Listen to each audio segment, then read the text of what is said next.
You know what's wild, man? The way 9/11 ended up shaping meme culture and comedy. South Park, Family Guy, all that early 2000s stuff leaned into those jokes, and it set the tone for what was acceptable to laugh at. Yeah, 9/11 basically became the litmus test. Like, how far are you willing to go? If you could make a 9/11 joke land, you were fearless. If you couldn't, you got labeled as tasteless.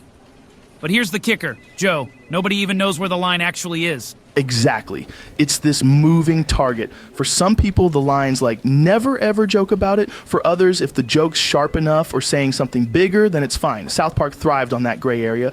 Family Guy, too. They pushed it by making it absurd.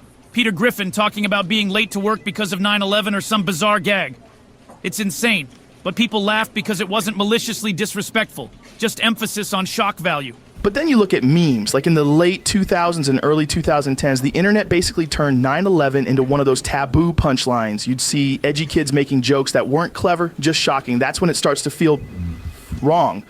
Yeah, well, comedy is subjective, but there's a big difference between using comedy to process trauma, like satire does, versus just memeing tragedy for cheap laughs. One's social commentary, the other's just being edgy for the sake of it.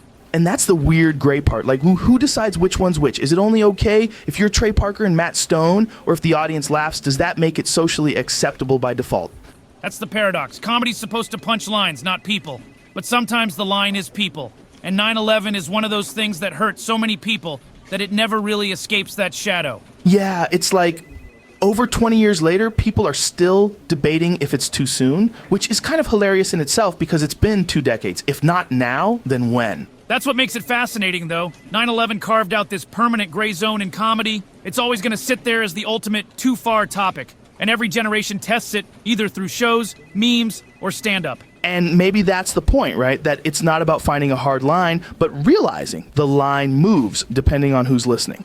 Yeah, and if you're a comedian, you're either skilled enough to walk that line, or you're just another guy trying to get laughs off tragedy. Which, to be fair, has always been comedy. Tragedy plus time, right? 9/11 just became the biggest example of testing how much time you really need. And clearly the internet decided the answer was not much.